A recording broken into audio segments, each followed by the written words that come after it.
चलित वर्ष एप्रिल 1 तारिख रु आम राज्य में आरंभ होगा जाऊँगी जनगणना 2027 प्रक्रिया।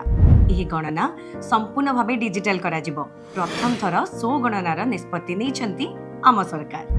आपण निज घरे बसी स्व गणना पोर्टल se.census.gov.in ने लॉगिन करी HLO संपर्कित समस्त तथ्य प्रदान करि परिबे। सठिक तथ्य निश्चितकरण एवं दाखल परे आपणको SMS एवं ईमेल माध्यम रे एक स्व गणना रेफरेंस आईडी प्रदान करा जिवो।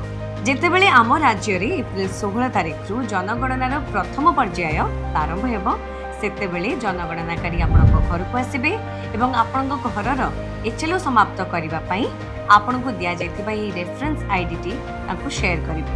स्व गणना जनगणनारु जनकल्याण।